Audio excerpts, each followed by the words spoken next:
12월 7일 새벽 태국과 캄보디아 국경 817km 전역에서 동시에 포성이 울렸습니다. 5개월 전 휴전 협정은 휴지 조각이 됐고 100년 묵은 영토 분쟁이 다시 한번 전면전으로 폭발했습니다. 양국은 수만 명의 병력을 국경에 쏟아부었고 다연장로 캐포가 불을 뿜었습니다. 전문가들은 이구동성으로 말했습니다. 이번엔 길어질 겁니다. 그런데 5일 만에 전쟁이 끝났습니다. 캄보디아가 급히 휴전을 요청했고 트럼프 대통령이 직접 중재에 나섰습니다. 전 세계가 놀랐죠. 태국 국방부 기자회견장에서 한 외신 기자가 물었습니다. 5일 만에 끝낼 수 있었던 비결이 뭡니까? 답변은 짧았습니다. 한국입니다. 회견장이 술렁였습니다. 한국이 참전이라도 했나? 대변인이 다시 말했습니다. 2017년 우리는 한국으로부터 훈련 시스템을 들여왔습니다. 그게 우리를 바꿔놨습니다. 그 발언 직후 이상한 일이 벌어졌습니다. 동남아 각국 국방장관들이 줄줄이 한국행 비행기에 올라타기 시작한 겁니다. 일주일 만에 한국의 방산업체 회의실은 20개국 대표단으로 북적였습니다. 캄보디아군 사령관은 이렇게 말했습니다. 한국 무기로 무장한 태국군은 우리와 차원이 달랐습니다. 대체 한국이 태국에 판 게 뭐길래 100년 숙적을 5일 만에 무릎 꿇게 만들었을까요? 그리고 왜 지금 전 세계가 그걸 사려고 줄을 서고 있는 걸까요? 지금부터 그 놀라운 반전의 현장 이야기를 직접 들어보시겠습니다. 시작에 앞서 좋아요와 구독 눌러주시면 한국의 더 많은 이야기를 소개하는 데에 큰 힘이 됩니다. 안녕하십니까? 저는 위라폰 차이아폼입니다. 태국 왕립공군에서 소령으로 복무하고 있습니다. 오늘 제가 들려드릴 이야기는 지난 12월에 있었던 국경 전투에 관한 것입니다. 하지만 그 이야기를 제대로 이해하시려면 먼저 우리 태국과 캄보디아가 왜 그토록 오랫동안 싸워왔는지부터 말씀드려야 할 것 같습니다. 1904년 프랑스와 시암 왕국 사이에 조약이 맺어졌습니다. 당시 캄보디아를 지배하고 있던 프랑스는 우리 땅 깊숙이 들어와 있는 프레아, 비헤아르 사원을 자기네 영토라고 주장했지요. 그 오래된 힌두 사원은 원래 크메르 제국 시절에 지어진 건축물이었지만 위치상으로는 태국 쪽 산맥 꼭대기에 있었습니다. 지도 한 장 때문에 시작된 분쟁이 이렇게 100년이 넘도록 이어질 줄은 그때 누가 알았겠습니까? 1962년 국제사법재판소는 그 사원이 캄보디아 땅이라고 판결했습니다. 우리 태국 사람들은 그 결정을 받아들일 수 없었어요. 사원 입구는 태국 쪽에 있는데 어떻게 사원 자체는 캄보디아 거라는 겁니까? 하지만 국제법은 그렇게 정해졌고 우리는 군대를 철수시켜야 했습니다. 그날 이후로 양국 관계는 늘 얼음장 같았지요. 세월이 흘러 2025년 5월 28일 그 오랜 긴장이 다시 폭발했습니다. 국경 순찰을 돌던 캄보디아 군인 한 명이 우리 군과의 교전 중에 사망한 겁니다. 누가 먼저 쐈는지는 지금도 양측 주장이 다릅니다만 결과는 명확했어요. 캄보디아 정부는 즉각 태국을 비난했고 우리 정부도 물러서지 않았습니다. 다음 날부터 국경이 완전히 봉쇄되었습니다. 캄보디아는 우리나라에서 수입하던 연료와 가스를 모두 끊어버렸어요. 태국산 과일과 채소도 수입 금지 조치했지요. 우리 역시 맞대응했습니다. 국경 검문소 운영 시간을 대폭 줄였고 캄보디아 사람들의 체류 기간을 7일로 제한했습니다. 경제 전쟁이 시작된 겁니다.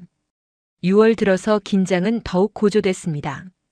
캄보디아 정부는 국제사법재판소에 다시 제소하겠다고 발표했어요. 이번엔 사원 주변 4개 지역 전체에 대한 영유권을 확실히 하겠다는 거였지요. 우리 국방부는 즉각 반발했습니다. 외교 채널은 완전히 끊겼고 양국은 서로 대사를 소환했습니다. 그러던 7월 16일 국경 인근에서 지뢰가 터졌습니다. 순찰 중이던 우리 병사 5명 중 3명이 다쳤고 그중 1명은 다리를 잃었어요. 누가 묻은 지뢰인지 확인할 길도 없었습니다. 하지만 그게 중요했겠습니까? 국민 감정은 악화일로였고 양국 군대는 국경의 병력을 계속 증강시켰습니다. 7월 24일 아침이었습니다. 저는 그날 새벽 5시쯤 기지 안숙소에서 잠을 자고 있었는데 갑자기 사이렌 소리에 깼어요. 긴급 출동 명령이었습니다. 서둘러 작전실로 뛰어갔더니 이미 모든 조종사들이 모여 있더군요. 브리핑을 듣는 순간 등골이 서늘해졌습니다. 캄보디아군이 우리 국경 마을에 다연장 로켓을 쏘아댔다는 겁니다. 수린주 국경 지역의 민간인 거주 지역이 직격탄을 맞았습니다. 주유소, 편의점, 심지어 병원까지 로켓이 떨어졌어요. 5살짜리 어린아이를 포함해서 최소 19명이 그 자리에서 목숨을 잃었습니다. 부상자는 훨씬 더 많았지요. 작전실 스크린에 비친 현장 영상을 보면서 저는 주먹을 불끈 쥐었습니다. 이건 명백한 민간인 학살이었습니다. 정부는 즉각 비상사태를 선포했습니다. 공군에는 긴급 출격 준비 명령이 떨어졌어요. 하지만 그날 아침 우리는 출격하지 않았습니다. 정부가 외교적 해결을 시도하고 있었거든요. 저는 대기실에서 하루 종일 전투복을 입은 채로 기다렸습니다. 언제든 뛰쳐나갈 준비를 하고서 말이지요. 다음 날 26일 캄보디아와 태국군 고위층이 회담을 가졌습니다. 양측은 일단 병력을 기존 위치로 철수시키기로 합의했어요. 휴전 협정이 체결됐다는 소식에 기지 안 분위기가 조금 풀어지는 듯 했습니다. 하지만 저를 포함한 대부분의 조종사들은 알고 있었어요. 이건 끝이 아니라 시작일 뿐이라는 걸 말입니다. 8월과 9월 내내 국경은 긴장 상태로 유지됐습니다. 가끔씩 총격전이 벌어지기도 했지요. 10월에는 캄보디아 시위대가 국경 검문소를 습격해서 우리 보안군과 충돌하는 일도 있었습니다. 28명이 다쳤다는 보고를 받았을 때 저는 이게 언젠가 큰 전쟁으로 번질 거라는 확신이 들었습니다. 11월 들어 더 심각한 일이 벌어졌습니다. 캄보디아군이 설치한 지뢰에 우리 병사 2명이 또 중상을 입은 겁니다. 휴전 협정은 완전히 무너졌어요. 캄보디아군은 우리 초소를 향해 소총 사격까지 가해왔습니다. 정부는 더 이상 참지 않겠다는 입장을 분명히 했지요. 12월 7일 새벽 결국 그날이 왔습니다. 국경 전역에서 동시다발적으로 포격이 시작됐어요. 캄보디아는 817km 국경선 전체에 걸쳐 공격을 퍼부었습니다. 이번엔 단순한 국지전이 아니었어요. 전면전이었습니다. 제가 긴급 출격 명령을 받고 경납고로 달려갔을 때 정비사들은 이미 전투기들을 완벽하게 준비시켜 놓고 있었습니다. 저는 헬멧을 쓰면서 생각했어요. 7년 전 한국에서 온 그 훈련기들이 우리를 어떻게 바꿔놨는지 이제 세상이 보게 될 거라고 말입니다. 그 순간 저는 두렵지 않았습니다. 오히려 자신감이 넘쳤지요. 왜냐하면 저는 알고 있었으니까요. 우리가 지난 7년간 무엇을 준비해 왔는지, 그리고 한국이 우리에게 무엇을 가르쳐 줬는지 말입니다. 2017년으로 거슬러 올라가 봅니다. 그해 여름 우리 공군 내부에서는 큰 논쟁이 벌어지고 있었어요. 노후화된 체코제 훈련기를 대체할 새로운 기종을 선정해야 하는 시기였거든요. 당시 우리가 사용하던 훈련기는 40년도 넘은 골동품이나 다름없었습니다. 부품 하나 구하는 것도 쉽지 않았고 사고 위험도 점점 높아지고 있었지요. 군 수뇌부는 유럽제 훈련기에 눈독을 들이고 있었습니다. 이탈리아에서 만든 기종이었는데 가격이 만만치 않았어요. 그때 한국항공우주산업이라는 회사에서 제안서를 들고 왔습니다. 골든이글이라는 이름의 초음 속 훈련기였지요. 솔직히 처음엔 다들 시큰둥했습니다. 한국이 자동차나 스마트폰은 잘 만들지만 군용기까지 제대로 만들 수 있을까 하는 의구심이 있었던 거예요. 하지만 제안서를 검토한 공군 기술진들의 반응은 달랐습니다. 성능 수치를 보고 깜짝 놀란 거지요. 최고 속도 마하 1.5, 최대 고도 14,600m. 이건 훈련기 수준이 아니라 거의 전투기에 가까운 성능이었습니다. 게다가 가격은 유럽제의 절반 수준이었어요. 성능은 더 좋은데 가격은 훨씬 싸다니 믿기지 않는 조건이었지요. 저도 그 무렵 선발평가단에 포함돼서 한국을 방문할 기회가 있었습니다. 사천이라는 도시에 있는 공장을 둘러봤는데 그곳에서 본 광경이 아직도 생생해요. 거대한 조립 라인에서 은빛 기체들이 하나씩 완성되어 나오는 모습이 마치 예술 작품 같았습니다. 한국 기술자들은 우리에게 모든 걸 보여줬어요. 엔진 내부부터 항전 장비까지 숨길 게 없다는 듯이 말입니다.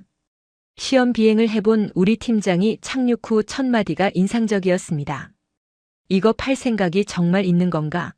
우리한테 이런 걸 넘겨도 되는 거야? 그만큼 성능이 뛰어났다는 얘기지요. 조종석에 앉으면 마치 최신형 전투기에 탑승한 것 같은 느낌이 든다고 했습니다. 계기판 배치며 조종 시스템이 미국제 전투기와 거의 똑같이 설계되어 있었거든요. 협상은 순조롭게 진행됐습니다. 한국 측은 단순히 비행기만 파는 게 아니라 전체 훈련 시스템을 제공하겠다고 제안했어요. 정비 교육, 조종사 재교육, 심지어 시뮬레이터까지 모두 포함된 패키지였습니다. 계약 규모는 5,900억 원. 우리 공군 역사상 최대 규모의 훈련기 도입 사업이었지요. 계약서에 사인이 떨어진 건 그해 가을이었습니다. 첫 인도는 다음 해 초로 예정됐어요. 그 사이 우리 조종사들 중 일부는 한국으로 건너가 현지에서 먼저 교육을 받았습니다. 저는 두 번째 교육 그룹에 포함됐었는데 한국에서 보낸 석 달이 제 조종사 인생을 완전히 바꿔놨다고 해도 과언이 아닙니다. 한국 공군 기지에서 받은 훈련 강도는 상상 이상이었어요. 하루 평균 6시간 이상 비행했습니다. 우리 태국에서는 예산 문제로 한 달에 10시간 비행하기도 빠듯했는데 한국에서는 일주일에 그만큼 날았지요. 한국 교관들은 우리에게 이렇게 말했습니다. 이 훈련기로 익숙해지면 어떤 전투기든 쉽게 적응할 수 있을 겁니다. 실제로 그랬습니다. 훈련기라고 부르기엔 너무 강력한 기체였어요. 급상승, 급강하, 배럴, 롤, 스플릿 S. 고난도 기동을 자유자재로 구사할 수 있었습니다.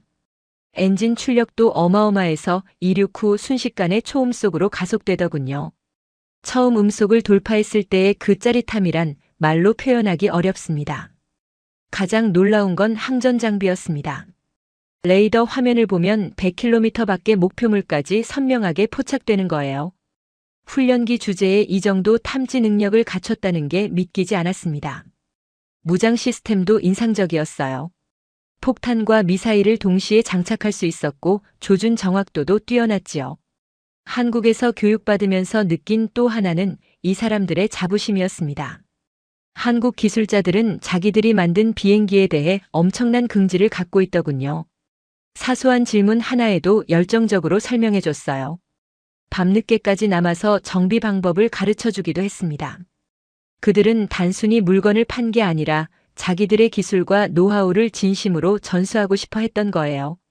다음 해 1월 26일 드디어 첫 기체 2대가 태국에 도착했습니다. 6,658km를 직접 비행해서 날아온 거였지요. 대만과 필리핀, 말레이시아를 경유하는 긴 여정이었습니다. 우리 나콘사완 공군기지 활주로에 그 은빛 훈련기들이 착륙하던 순간을 잊을 수가 없어요. 기지 전체가 나와서 구경했습니다. 누구 하나 실망한 표정이 없었지요. 석 달 뒤 추가로 2대가 더 도착했고 그해 안에 총 4대가 배치됐습니다. 다음 해엔 8대가 추가로 들어왔어요. 우리는 총 12대의 한국산 훈련기를 보유하게 됐습니다. 많은 숫자는 아니었지만 그 12대가 우리 공군 전체를 바꿔놨다고 말할 수 있습니다. 새로운 훈련 커리큘럼이 만들어졌어요. 기본 훈련을 마친 조종사들은 이제 이 한국산 훈련기로 고등 과정을 이수하게 됐습니다. 여기서 초음속 비행과 고난도 기동을 완벽하게 익힌 후에야 실전 전투기로 전환할 수 있었지요. 훈련 기간은 길어졌지만 결과는 확실했습니다. 신입 조종사들의 실력이 눈에 띄게 향상되기 시작한 거예요. 저 역시 그 훈련기로 정기적으로 비행했습니다. 비록 전투기 조종사였지만 기량 유지를 위해 한 달에 한 번씩은 꼭 타봤거든요. 탈 때마다 새로운 걸 발견했어요. 이 기체는 조종사가 원하는 걸 정확히 해주는 느낌이었습니다. 조종간을 살짝만 당겨도 즉각 반응했고 기동 중에도 안정적이었지요. 몇 년이 흐르면서 우리 공군 조종사들 사이에선 이런 말이 돌기 시작했습니다. 한국 훈련기를 거친 조종사는 다르다. 실제로 달랐어요. 비행 감각이 훨씬 세련됐고 위기 상황 대처 능력도 뛰어났습니다. 그게 다 그 훈련기 덕분이었지요. 초음 속으로 날면서 온갖 기동을 익히다 보니 어지간한 상황에선 당황하지 않게 된 겁니다. 한국 측 기술 지원도 완벽했습니다.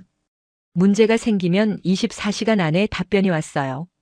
부품이 필요하면 일주일 안에 배송됐고요. 정비 매뉴얼도 태국어로 번역돼서 제공됐습니다. 이 정도 애프터 서비스는 처음 경험해 봤어요. 유럽이나 미국 업체들은 이렇게까지 신경 써주지 않았거든요. 가동률도 놀라웠습니다. 95% 이상을 계속 유지했어요. 12대 중 11대는 항상 비행 가능한 상태였다는 얘기지요. 이건 정말 대단한 겁니다. 보통 군용기는 정비 때문에 절반도 제대로 못 띄우는 경우가 많거든요. 하지만 한국 훈련기는 고장이 거의 없었어요. 내구성이 그만큼 뛰어났던 겁니다. 그렇게 7년이란 시간이 흘렀습니다. 그 사이 우리 공군은 완전히 새로운 조직으로 거듭났어요. 한국산 훈련기로 양성된 조종사들이 이제 주력 전투기 부대의 핵심이 됐습니다. 그들은 자신감이 넘쳤고 실력도 확실했지요. 동남아시아에서 우리 공군의 위상은 크게 높아졌습니다. 그리고 작년 12월 그 진가가 드러나는 순간이 왔던 겁니다. 전쟁이 코앞에 닥쳤을 때 우리 조종사들 사이엔 묘한 분위기가 흘렀습니다. 긴장감은 있었지만 두려움은 없었어요. 오히려 드디어 보여줄 때가 왔구나 하는 생각이 들었지요. 지난 7년간 한국산 훈련기로 다져온 실력을 증명할 기회였으니까요. 캄보디아 공군의 전력을 분석한 정보를 보면서 저는 속으로 안도했습니다. 그들이 보유한 건 대부분 구형 기종들이었어요. 중국제와 러시아제가 섞여 있었는데 가장 최신 기체도 20년은 된 것들이었지요. 훈련 수준도 우리와 비교할 바가 아니었습니다. 그들은 예산 부족으로 연간 비행 시간이 턱없이 부족했거든요. 우리가 가진 건 달랐습니다. 주력 전투기들은 스웨덴제와 미국제였지만 그걸 조종하는 사람들이 핵심이었어요. 한국산 훈련기를 거쳐온 조종사들은 어떤 기체를 타든 빠르게 적응했습니다. 왜냐하면 훈련기 단계에서 이미 최고 수준의 비행 감각을 익혀뒀으니까요. 초음속 비행이라는 게 단순히 빨리 나는 것만을 의미하지 않습니다. 음속을 넘어서는 순간 기체에 가해지는 압력과 조종 특성이 완전히 달라져요. 그 감각을 몸으로 익히려면 수백 시간의 비행이 필요하지요. 우리는 훈련기 때부터 그걸 경험했습니다. 캄보디아 조종사들은 그런 기회조차 없었어요. 고난도 기동 훈련도 마찬가지였습니다. 급선회, 급상승, 고속 강화. 이런 동작들을 실전처럼 연습할 수 있었던 건 훈련기가 그만한 성능을 갖췄기 때문이에요. 다른 나라 훈련기로는 이런 훈련이 불가능합니다. 위험하거든요. 하지만 한국 훈련기는 안전 여유가 충분했어요. 한계치까지 밀어붙여도 견뎌냈지요. 계기판 익숙함도 큰 장점이었습니다. 한국 훈련기의 조종석 배치가 미국제 전투기와 거의 동일했거든요. 그래서 훈련기에서 전투기로 전환할 때 적응 기간이 거의 필요 없었어요. 손이 자동으로 움직일 정도로 익숙했으니까요. 이건 엄청난 시간 절약이었습니다. 레이더 운용 능력에서도 차이가 났어요. 한국 훈련기엔 제법 괜찮은 레이더가 달려 있었습니다. 훈련 단계부터 레이더로 목표물 추적하는 법을 배웠지요. 화면에 뜨는 신호를 읽고 적기와 아군기를 구별하고 위협 순위를 판단하는 것까지. 캄보디아 조종사들은 이런 훈련을 제대로 받지 못했을 겁니다. 무장 운용도 훈련기 때부터 익혔습니다. 물론 실탄을 쏘진 않았지만 조준 시스템 사용법은 완벽하게 마스터했어요.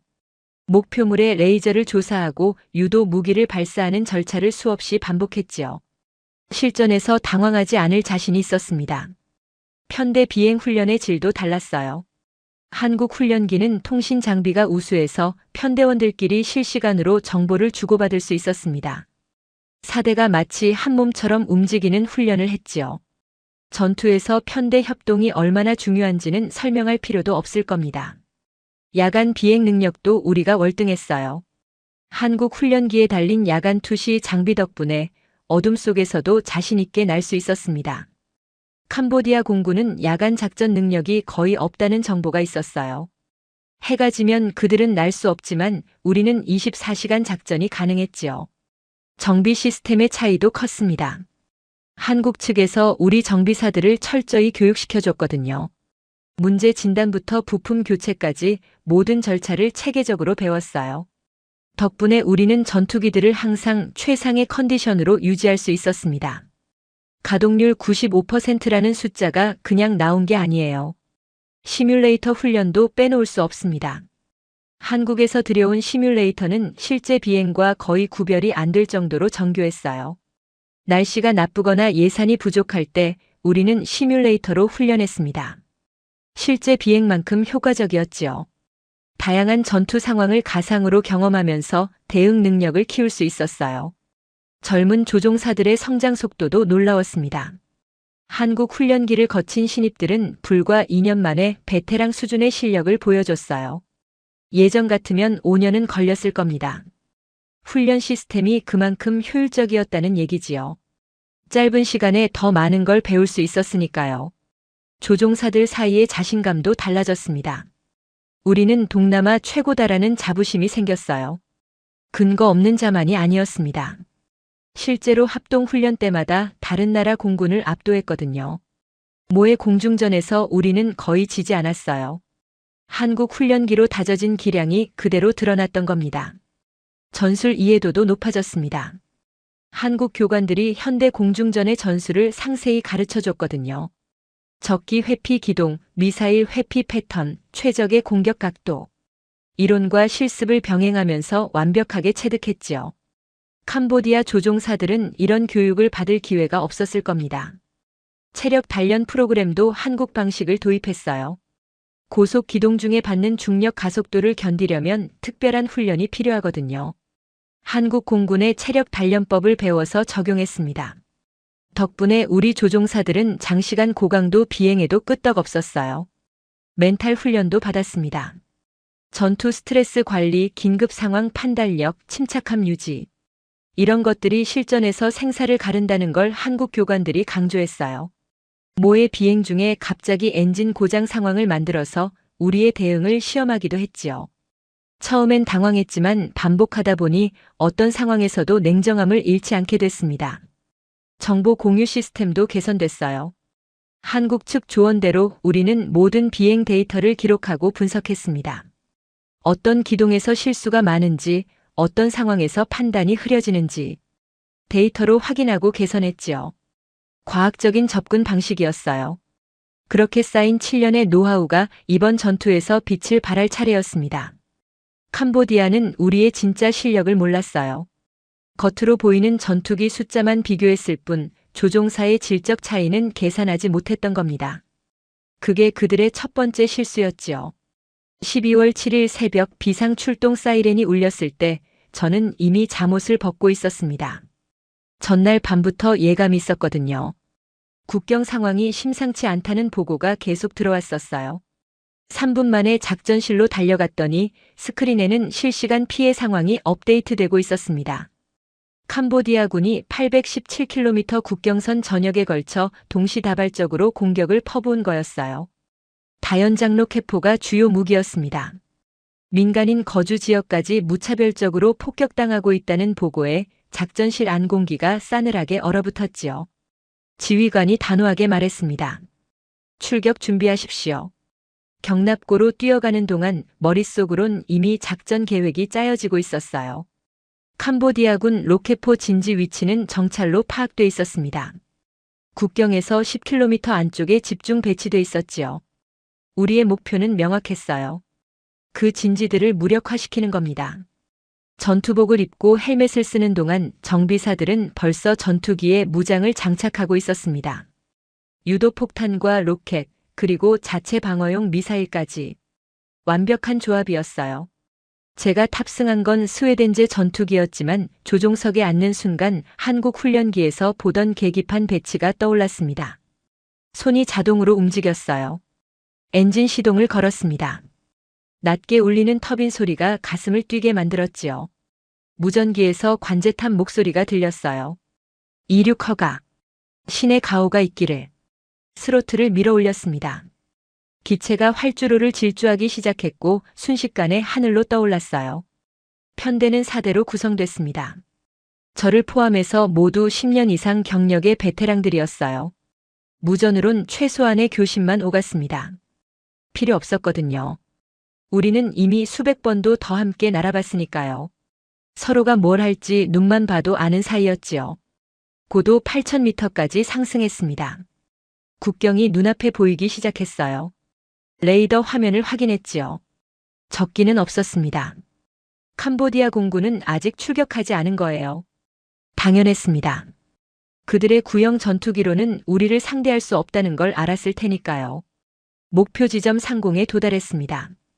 아래로 내려다보니 캄보디아군 진지가 보였어요. 로켓포 발사대들이 늘어서 있었지요. 아직도 연기가 피어오르고 있었습니다. 방금 전까지 우리 민간인들을 향해 쏘아댔다는 증거였어요. 조준 시스템을 작동시켰습니다. 레이저가 목표물을 포착했지요. 한국 훈련기에서 수없이 연습했던 그 동작이었어요. 손가락이 발사 버튼 위에 놓였습니다. 심호흡을 한 번 하고 눌렀지요. 유도 폭탄이 기체에서 분리되는 느낌이 전해졌습니다. 폭탄은 정확히 목표 지점으로 날아갔어요. 10초 후 아래에서 거대한 폭발이 일어났습니다. 로켓포 진지가 화염에 휩싸였지요. 편대원들도 연이어 폭탄을 투하했습니다. 하나도 빗나가지 않았어요. 한국 훈련기에서 익힌 정밀 폭격 기술이 완벽하게 발휘된 순간이었습니다. 임무 완료 신호를 보내고 귀환 코스로 진입했어요. 그때 레이더에 적기 신호가 잡혔습니다. 캄보디아 전투기 2대가 뒤늦게 출격한 거였어요. 우리를 요격하려는 듯 했지만 이미 늦었습니다. 우리는 초음 속으로 가속하며 빠져나갔지요. 뒤따라오던 적기들은 따라잡지 못했습니다. 그들의 구형 전투기로는 우리 속도를 감당할 수 없었어요. 한국 훈련기에서 초음속 비행을 익혔던 게 이럴 때 빛을 발했지요. 고속 기동 중에도 기체 제어가 완벽했습니다. 기지로 돌아와 착륙했을 때 활주로엔 정비팀이 대기하고 있었어요. 엔진을 끄자마자 그들이 달려와서 기체 상태를 점검했습니다. 단 한 곳도 손상된 곳이 없었어요. 완벽한 작전이었지요. 조종석에서 내리니 다리에 힘이 풀렸습니다. 긴장이 한꺼번에 풀린 거예요. 디브리핑 시간이었습니다. 작전 결과를 보고하면서 지휘관의 표정이 만족스러워 보였어요. 캄보디아군 로켓포 진지 3곳이 완전히 파괴됐다는 확인이 들어왔습니다. 그들의 포격 능력이 크게 약화된 거지요. 첫날 작전은 성공이었습니다. 하지만 전쟁은 이제 시작일 뿐이었어요. 다음 날 새벽 또다시 출격 명령이 떨어졌습니다. 이번엔 캄보디아군 전방 지휘소가 목표였어요. 전날과 같은 편대로 출격했지요. 같은 절차를 반복했습니다. 다만 이번엔 적의 대공포 사격이 있었어요. 대공포탄이 주변에서 터졌지만 우리는 고도를 유지하며 임무를 수행했습니다. 한국 훈련기에서 배웠던 회피 기동을 사용했어요. 예측 불가능한 패턴으로 움직이면서도 목표물 조준은 놓치지 않았지요. 유도 폭탄들이 정확히 명중했습니다. 사흘째 되는 날 캄보디아군의 저항이 눈에 띄게 약해졌어요. 그들의 주요 군사시설 대부분이 우리 공습으로 무력화됐기 때문이었지요. 로켓포 진지, 지휘소, 탄약 저장소, 레이더 기지. 하나씩 제거해 나갔습니다. 넷째 날엔 캄보디아 공군이 아예 출격을 포기한 것 같았어요. 그들의 전투기가 레이더에 전혀 잡히지 않았습니다. 하늘을 우리가 완전히 장악한 거였지요. 지상군 지휘관들이 감사 인사를 보내왔어요. 공군 지원 덕분에 지상 작전이 수월하다고요. 닷새째 되던 날 오후 갑자기 휴전 협상 소식이 들려왔습니다. 캄보디아가 먼저 손을 내밀었다는 거예요. 트럼프 미국 대통령이 중재에 나섰고 양국 정상이 전화 통화를 했다고 했지요. 믿기지 않았습니다. 겨우 5일 만에 전쟁이 끝난다니요. 작전실에 모인 조종사들의 표정이 복잡했어요. 다들 더 싸울 준비가 돼 있었거든요. 하지만 동시에 안도감도 느껴졌지요. 전쟁은 짧을수록 좋은 법입니다. 희생도 적었어요. 우리 공군은 단 한 대의 전투기도 잃지 않았습니다. 그날 저녁 뉴스에서 캄보디아 국방장관의 기자회견이 나왔어요. 그가 한 말이 인상적이었습니다. 태국 공군의 압도적인 우위 앞에서 우리는 더 이상의 희생을 막기로 결정했습니다. 솔직한 패배 인정이었지요. 우리 국방부 대변인도 기자회견을 열었습니다. 외신 기자가 물었어요. 5일 만에 승리할 수 있었던 비결이 무엇입니까? 대변인이 답했지요. 우리 조종사들의 우수한 훈련과 그 훈련을 가능케 한 시스템 덕분입니다. 그 시스템이 뭔지 저는 알고 있었어요. 7년 전 한국에서 들여온 12대의 훈련기였습니다.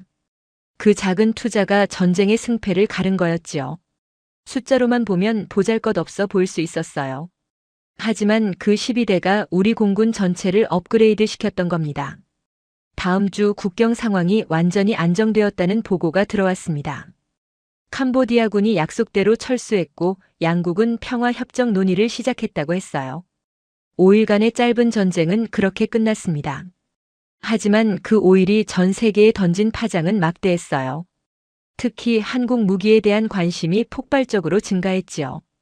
우리의 승리 뒤에 한국의 기술이 있었다는 사실이 알려지면서 각국 국방부가 움직이기 시작한 겁니다. 휴전 협정이 체결되고 며칠 후 우리 정보부에서 흥미로운 자료를 입수했습니다. 캄보디아군 내부 통신 기록이었어요. 전투 기간 동안 그들이 주고받은 상황 보고서였지요. 읽어보니 그들이 얼마나 당황했는지 적나라하게 드러나 있었습니다. 첫날 작전 보고서에는 이런 내용이 있더군요. 태국 공군의 대응 속도가 예상을 초과합니다. 우리 포격 개시 후 30분 만에 보복 공습이 들어왔습니다. 그들은 최소 몇 시간은 여유가 있을 거라고 계산했던 모양이에요. 하지만 우리 반응은 훨씬 빨랐지요. 신속한 대응이 가능했던 건 평소 훈련의 결과였습니다. 한국 교관들이 반복해서 강조했던 게 즉흥성이었거든요. 전투기는 활주로에 세워둘 때가 아니라 하늘에 띄워야 가치가 있다. 귀에 못이 박히도록 들었던 말이었어요.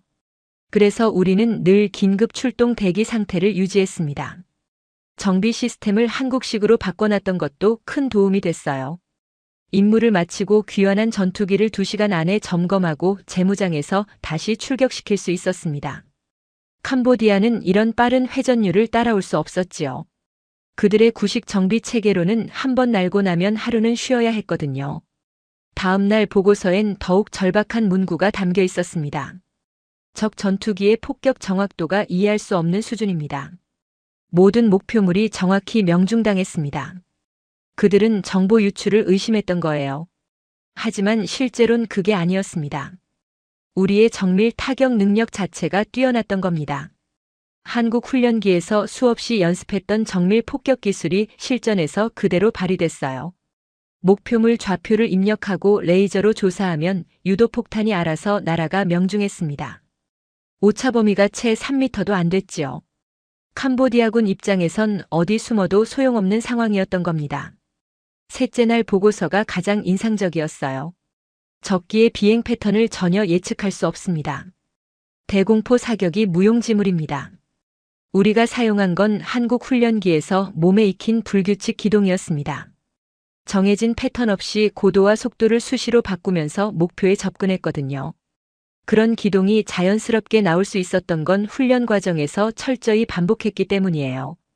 한국 훈련기로 수백 시간을 날면서 온갖 기동을 시도해봤습니다.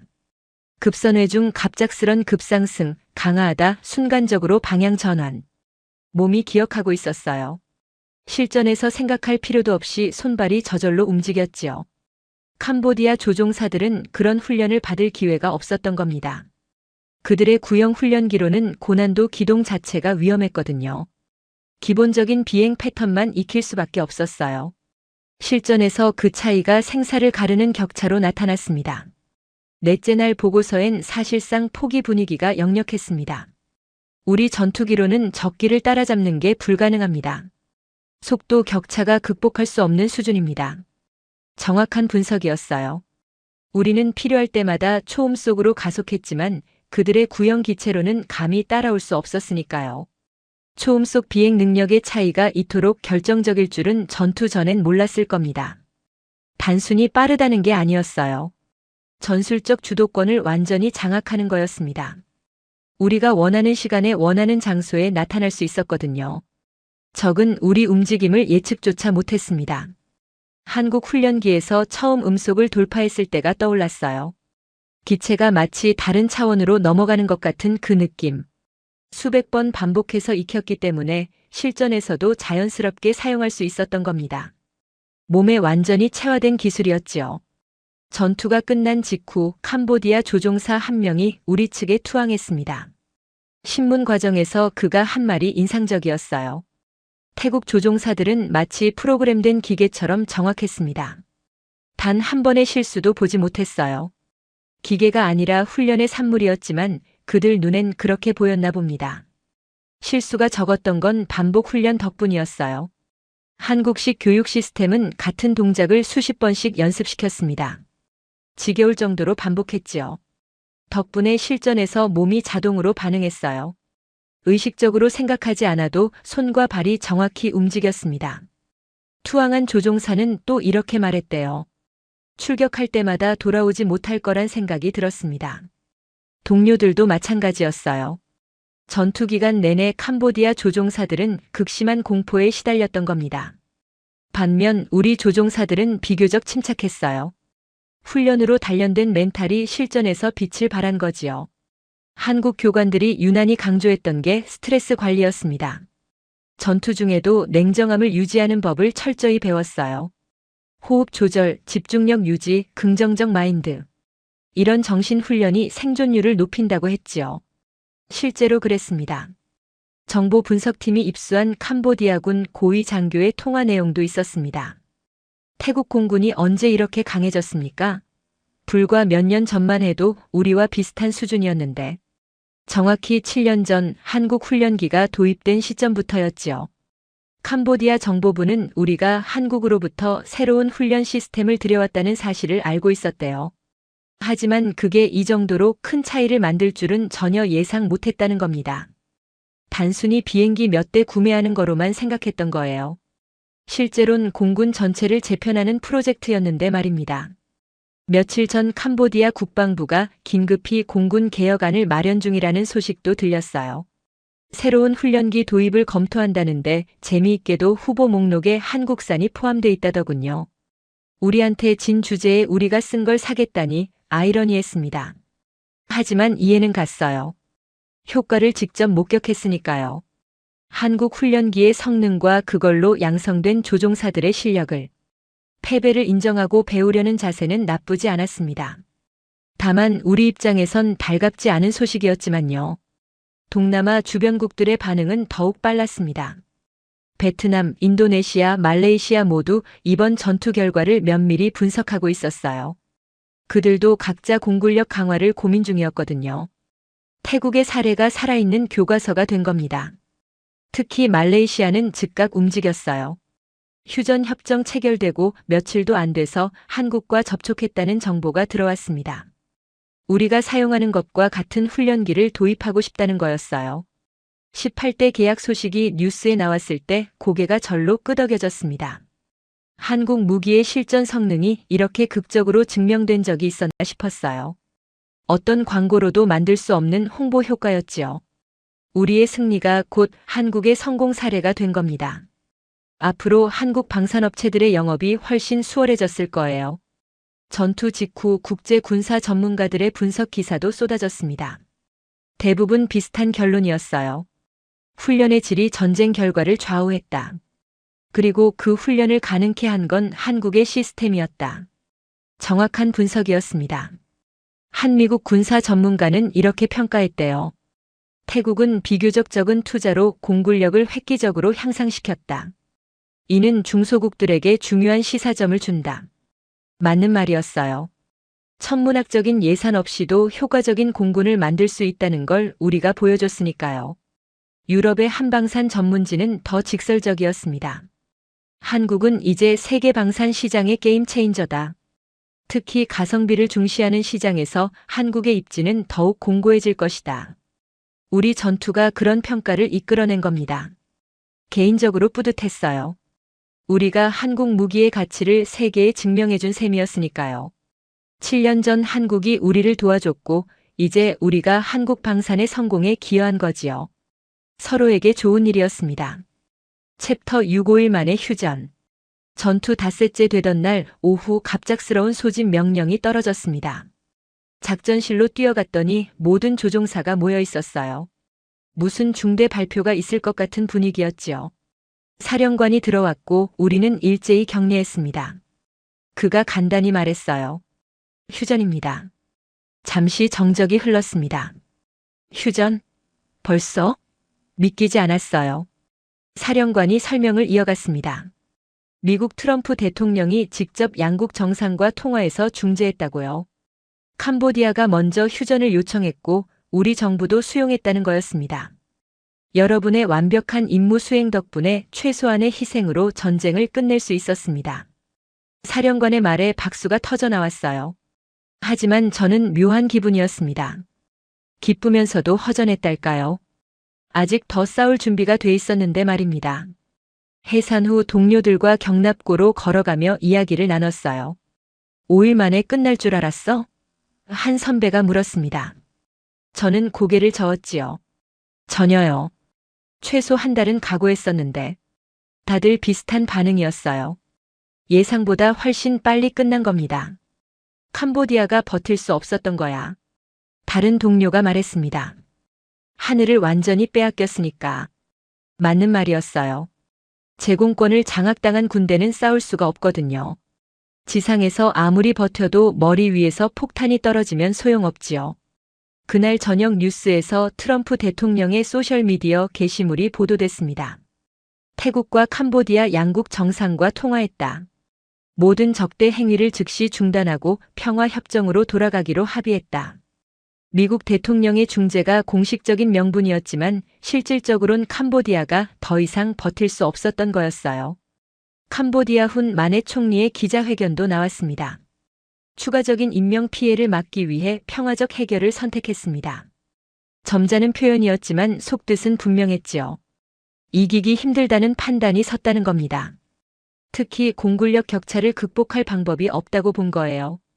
우리 아누틴 총리도 발표했습니다. 평화가 최선입니다. 외교적 해결을 위해 계속 노력하겠습니다. 승자의 여유였지요. 더 싸울 필요가 없었어요. 우리가 원한 건 영토 확장이 아니라 국경 안보였으니까요. 충분히 경고했다고 판단한 겁니다.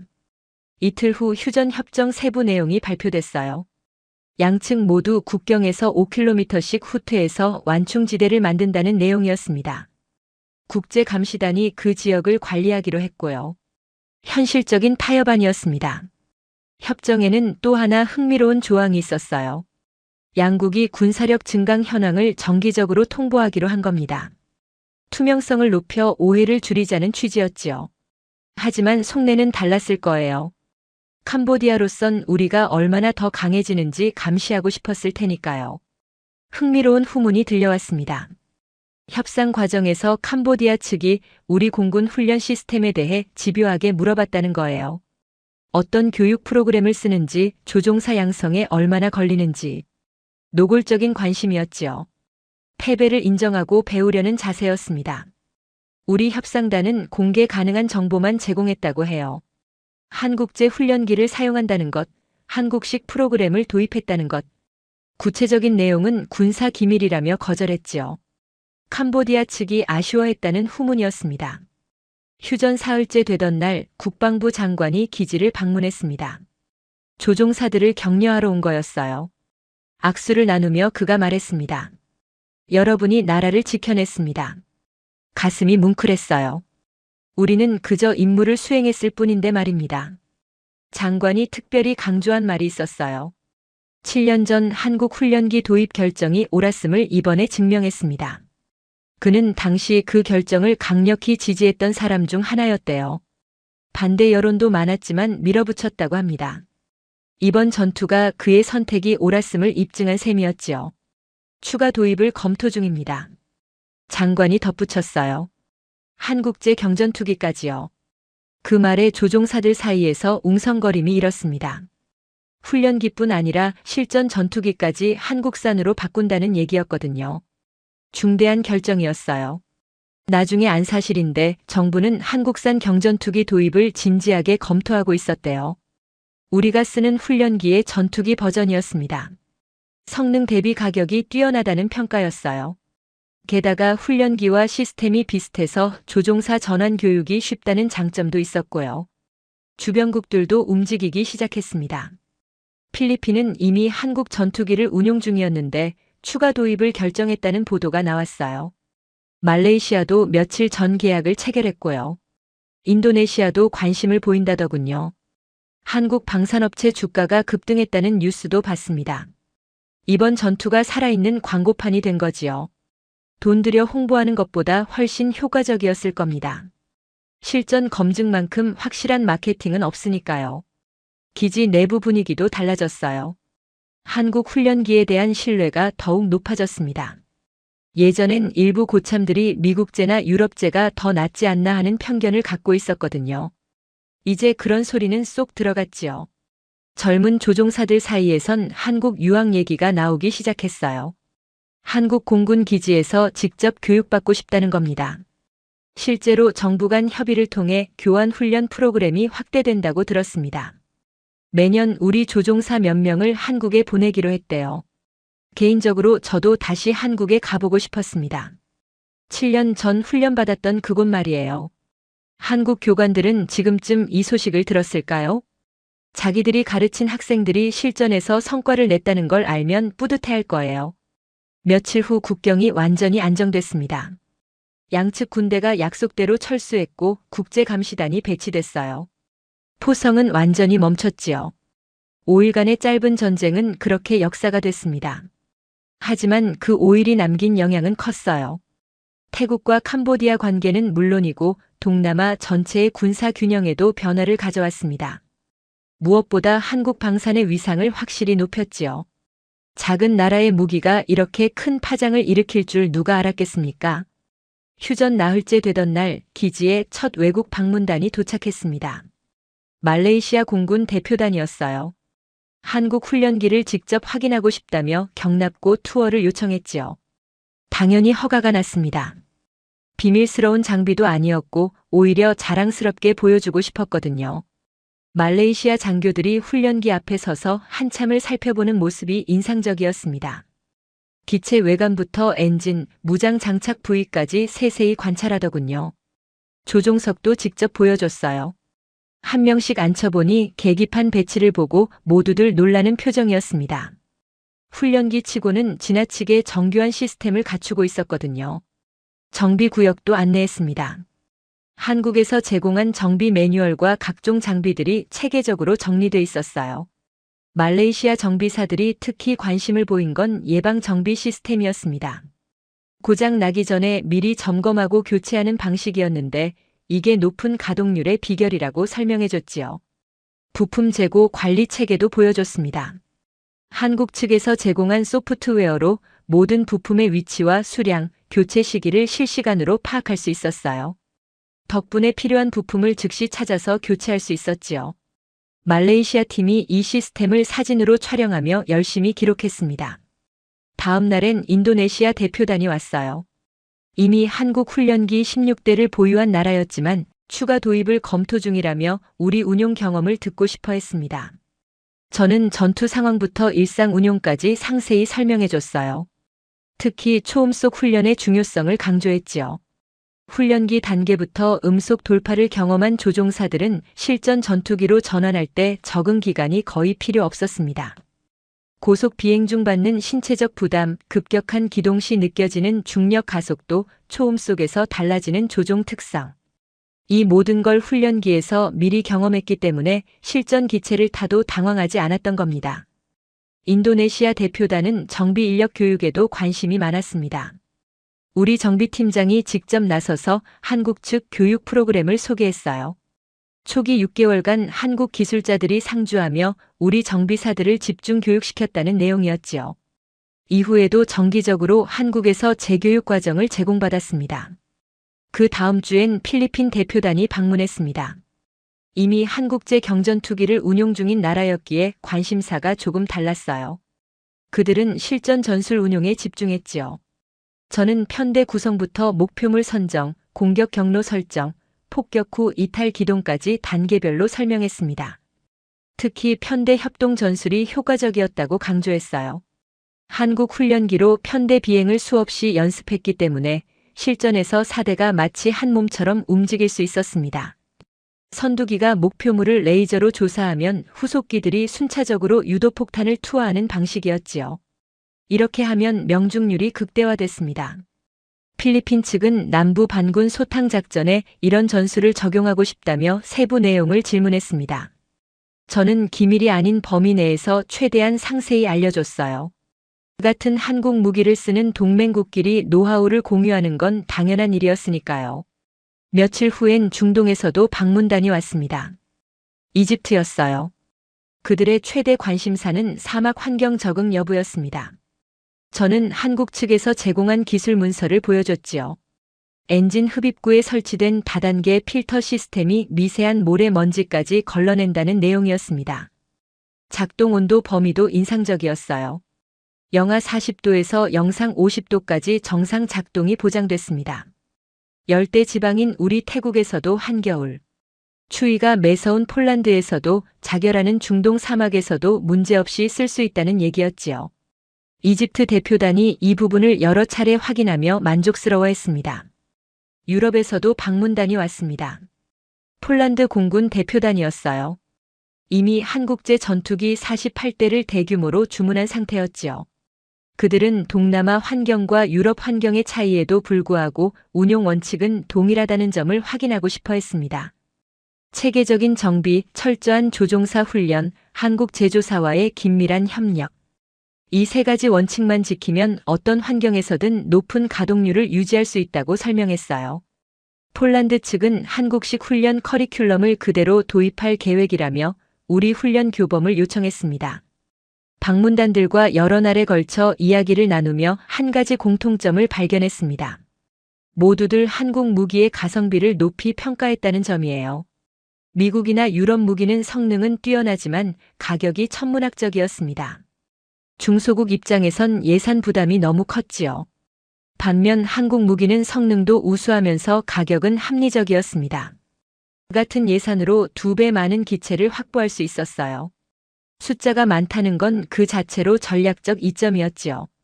고장이나 정비로 일부가 운용 불가능해져도 나머지로 작전을 수행할 수 있었으니까요. 애프터 서비스도 계속 화제가 됐습니다. 다른 나라 무기 제조사들은 계약금만 받으면 이후 지원에 소극적인 경우가 많았대요. 부품 하나 주문해도 몇 달씩 걸리고 기술 지원 요청에도 답변이 늦었다는 겁니다. 한국은 정반대였지요. 문제가 생기면 24시간 내에 한국 기술진과 화상회의를 할 수 있었습니다. 부품은 긴급한 경우 항공편으로 일주일 내에 배송됐어요. 정기적으로 한국 기술자들이 우리 기지를 방문해서 점검도 해줬지요. 이런 지원 체계가 높은 가동률을 유지하는 핵심이었습니다. 어느 날 국제 군사 전문지를 봤습니다. 표지에 우리 훈련기 사진이 크게 실려 있더군요. 제목은 이번 전투를 분석한 특집 기사였어요. 기사는 태국 공군의 승리 요인을 여러 각도에서 해부하고 있었습니다. 결론 부분이 인상적이었습니다. 한국은 이제 세계 방산 시장에서 무시할 수 없는 주요 플레이어가 됐다는 내용이었어요. 특히 예산 제약이 큰 중소국 시장에서 한국의 입지는 더욱 강화될 것이라는 전망이었지요. 우리 전투가 바로 그 증거가 된 셈입니다. 전투 전까지만 해도 한국 무기엔 실전 미검증이라는 딱지가 붙어 있었습니다. 아무리 성능이 좋다고 해도 실제 전쟁에서 써보지 않았다는 게 약점이었어요. 하지만 이제 그 딱지는 완전히 떼어졌지요. 우리가 5일간의 전투에서 완벽하게 증명해줬으니까요. 동료 한 명이 농담처럼 말했던 게 기억납니다. 우리가 한국 무기 세일즈맨 역할을 한 거 아니냐고요. 어떤 의미에선 맞는 말이었어요. 우리의 승리가 곧 한국 무기의 광고였으니까요. 하지만 우리는 그게 목적이 아니었습니다. 그저 나라를 지켰을 뿐이었지요. 그래도 결과적으로 한국에 도움이 됐다면 기분이 좋았습니다. 7년 전 한국이 우리를 도와줬으니까요. 훌륭한 훈련 시스템을 제공해서 우리 공군을 완전히 업그레이드 시켜줬지요. 이제 우리가 한국 방산의 성공에 기여한 셈입니다. 서로에게 좋은 윈윈 관계였어요. 한 가지 확실해진 건 앞으로 한국 무기를 찾는 나라가 더욱 많아질 거라는 점이었습니다. 우리가 만든 선례 때문이었어요. 작은 투자로 큰 효과를 낸 사례를 전 세계가 목격했으니까요. 특히 우리처럼 예산은 제한적이지만 안보 위협은 현실적인 나라들에게 한국 무기는 최적의 해답이었습니다. 기지 도서관에서 각국 언론 보도를 모아놓은 자료집을 봤습니다. 미국, 유럽, 중동, 남미 할 것 없이 모든 대륙의 언론이 이번 전투를 다뤘더군요. 그중 상당수가 한국 무기의 역할에 주목하고 있었어요. 한 영국 군사 전문가는 이렇게 평가했습니다. 태국은 비교적 적은 투자로 공군력을 획기적으로 향상시켰고, 이는 국방 예산이 제한된 나라들에게 중요한 시사점을 준다는 내용이었어요. 정확한 분석이었지요. 프랑스 방산 전문지는 더 직설적이었습니다. 한국이 가성비 시장의 게임 체인저가 됐다는 표현을 썼더군요. 최고급 성능은 아니지만 충분히 우수하고 가격은 합리적이며 지원은 완벽한. 이 조합이 시장을 재편하고 있다는 분석이었습니다. 중동의 한 국방 전문지는 사막 환경 적응성을 높이 평가했어요. 극한 온도와 모래 먼지 속에서도 안정적으로 작동하는 한국 무기의 내구성이 중동 국가들에게 매력적이라는 내용이었지요. 실제로 이집트 외에도 여러 중동 국가들이 한국 무기에 관심을 보이기 시작했다는 후문이 들렸습니다. 남미 언론들도 주목했습니다. 페루, 콜롬비아 같은 나라들이 구형 전투기 대체를 고민 중이었는데 한국 무기가 유력한 후보로 떠올랐다는 보도였어요. 미국 무기는 너무 비싸고 중국 무기는 신뢰성이 의심스럽고 러시아 무기는 정치적 부담이 있었지요. 한국 무기는 이 모든 문제를 피할 수 있는 대안이었습니다. 아시아 각국의 반응은 더욱 즉각적이었습니다. 베트남은 조심스럽게 접근하고 있었지만 관심은 분명했어요. 중국과의 관계 때문에 공개적으로 움직이진 않았지만 비공식 채널로 정보를 수집 중이라는 얘기가 들렸지요. 싱가포르도 주목하고 있었습니다. 이미 막강한 공군력을 갖춘 나라였지만 훈련 시스템 개선에 관심을 보였대요. 한국식 조종사 양성 프로그램이 효율적이라는 평가였지요. 작은 나라일수록 한정된 인력으로 최대 효과를 내야 하니까요. 방문단들이 떠난 후 기지는 다시 일상으로 돌아왔습니다. 하지만 분위기는 달라져 있었어요. 조종사들은 자신감이 넘쳤고 정비사들은 자부심을 가졌습니다. 우리가 쓰는 장비가 세계적으로 인정받았다는 사실이 모두를 고무시켰지요. 한국 훈련기에 대한 애정도 더욱 깊어졌습니다. 예전엔 그저 훈련용 장비 정도로만 생각했는데 이젠 달랐어요. 우리 공군의 핵심이자 승리의 초석이었던 겁니다. 경납고를 지나갈 때마다 그 은빛 기체들을 보며 감사한 마음이 들었습니다. 정비팀도 더욱 세심해졌어요. 이미 완벽했던 정비 수준이 한 단계 더 올라갔지요. 세계가 주목하는 장비를 관리한다는 책임감 때문이었습니다. 가동률은 이미 95%를 넘어 98%에 육박하기 시작했어요. 젊은 조종사들 사이에선 한국 유학이 꿈이 됐습니다. 한국 공군 기지에서 직접 훈련받고 싶다는 열망이 넘쳤어요. 실제로 교환 프로그램이 확대되면서 매년 몇 명씩 한국으로 갈 수 있게 됐지요. 선발되는 게 큰 영광이 됐습니다. 챕터 8 대한민국 방산의 미래. 올해 초 우리 공군 사령부에 한국항공우주산업 대표단이 방문했습니다. 새로운 모델을 소개하러 온 거였어요. 단좌형 경전투기였지요. 우리가 사용하는 훈련기를 한 단계 업그레이드한 버전이었습니다. 브리핑룸에서 한국 측 설명을 들으며 감탄했습니다. 뒷좌석을 없애고 그 공간에 대용량 연료 탱크를 설치해서 항속 거리를 30% 늘렸다고 해요. 레이더도 최신형 능동 전자주사 방식으로 교체했고 무장 능력도 대폭 강화했다더군요. 사실상 중형 전투기에 필적하는 성능이었습니다. 2028년 양산 시작 예정이라는 일정도 발표됐어요. 관심 있으면 지금 예약할 수 있다는 제안도 있었지요. 가격은 미국제 전투기의 절반 수준이지만 성능은 80%를 구현한다는 설명이었습니다. 계산이 빨랐어요. 같은 예산으로 2배 많은 전투기를 확보할 수 있다는 뜻이었으니까요. 사령관이 진지하게 검토하겠다는 의사를 밝혔습니다. 회의 후 복도에서 한국 대표와 잠깐 이야기를 나눌 기회가 있었어요. 그는 이번 전투가 한국 방산업계에 엄청난 기회를 가져다 줬다고 솔직하게 말했습니다. 문의 전화가 전 세계에서 쇄도하고 있다더군요. 동남아는 물론이고 중동, 아프리카, 남미까지 모든 대륙에서 연락이 온다는 거였어요. 심지어 유럽 몇몇 나라도 관심을 보이고 있다고 했습니다. 예상을 훨씬 뛰어넘는 반응이라며 한국 측도 놀라워하는 눈치였지요. 특별히 높은 평가를 받는 3가지 요소가 있다고 했습니다. 첫째는 실전 검증된 성능이었어요. 태국에서 완벽하게 증명됐으니까요. 둘째는 합리적인 가격이었습니다. 셋째는 우수한 사후 지원이었지요. 이 세 가지 조합이 경쟁력의 핵심이라는 설명이었습니다. 정확한 분석이었어요. 우리가 바로 그 증거였으니까요. 7년간 완벽하게 운용했고 실전에서도 성공했으며 한국 측 지원도 흠잡을 데 없었습니다. 다른 나라들이 관심을 갖는 게 당연했지요. 10년 안에 글로벌 5대 방산업체에 진입하는 게 목표라는 야심찬 계획도 들었습니다. 불가능해 보일 수도 있었지만 허황되게 느껴지진 않았어요. 한국 무기의 품질을 우리가 직접 경험했으니까요. 충분히 가능하다는 확신이 들었습니다. 특히 앞으로 출시될 신형 전투기까지 성공한다면 정말로 세계 시장의 주요 업체가 될 수 있을 거란 생각이 들었어요. 보라매라는 이름의 차세대 전투기 개발 소식도 들었거든요. 2026년부터 양산 시작이라고 했습니다. 며칠 후 뉴스에서 흥미로운 보도를 봤습니다. 한국 정부가 방산 수출 목표를 대폭 상향 조정했다는 내용이었어요.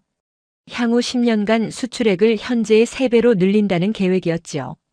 야심찬 목표였지만 비현실적으로 보이진 않았습니다. 한국이 집중하는 시장 전략도 명확했습니다. 중소국 시장이었어요. 강대국들은 자체 개발 능력이 있거나 미국 무기를 선호하지만 중소국들은 사정이 달랐습니다. 성능과 가격, 지원을 모두 따져봐야 했거든요.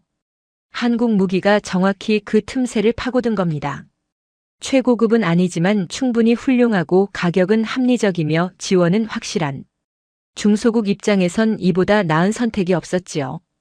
태국이 바로 그 성공 모델이 된 셈입니다. 기지 내에서 가끔 이런 얘기가 나왔습니다. 우리가 한국의 성공에 기여했다는 거였어요. 사실이었지요. 우리 승리가 한국 무기의 가치를 증명했으니까요. 어떤 광고나 홍보보다 강력한 증거였습니다. 개인적으로도 뿌듯했어요. 7년 전 한국 훈련기를 처음 봤을 때만 해도 이렇게까지 될 줄은 몰랐거든요. 단순히 새 훈련기를 도입한다는 정도로만 생각했습니다. 하지만 그게 우리 공군 전체를 바꿔놨고 나아가 지역 군사 균형에까지 영향을 미쳤지요.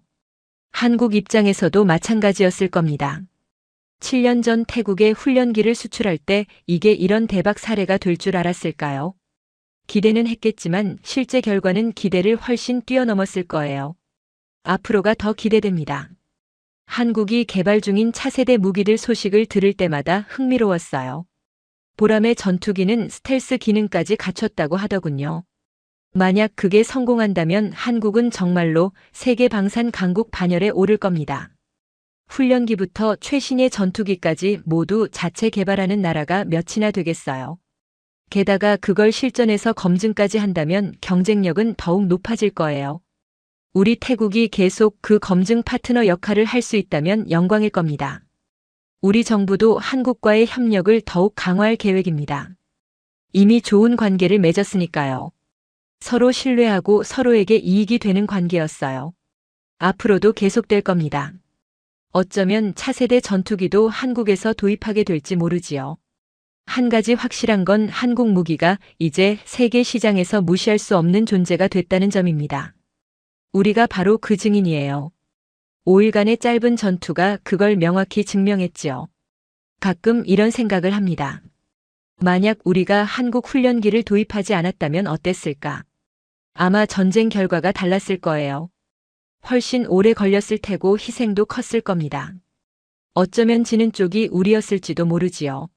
하지만 우리는 현명한 선택을 했습니다.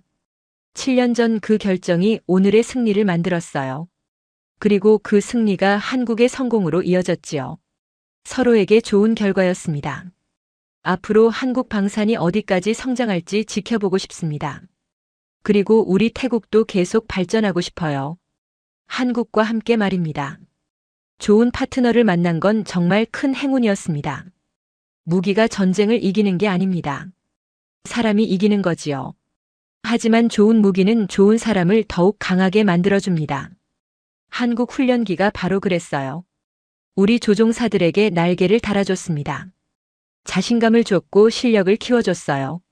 7년이란 시간 동안 우리를 완전히 다른 공군으로 만들었지요. 그 결과가 5일간의 압도적 승리로 나타난 겁니다. 저는 이제 은퇴가 얼마 남지 않았습니다. 하지만 후배들에게 이 이야기를 꼭 전해주고 싶어요. 한국이 우리를 어떻게 도와줬는지, 우리가 어떻게 발전했는지, 그리고 그 결과 무엇을 이뤘는지 말입니다. 후배 조종사들은 이미 한국 훈련기의 혜택을 당연하게 여기고 있습니다. 그들은 처음부터 좋은 장비로 교육받았으니까요. 하지만 저는 그 전과 후를 모두 경험했어요. 그 차이가 얼마나 큰지 정확히 압니다. 한국에 정말 감사합니다.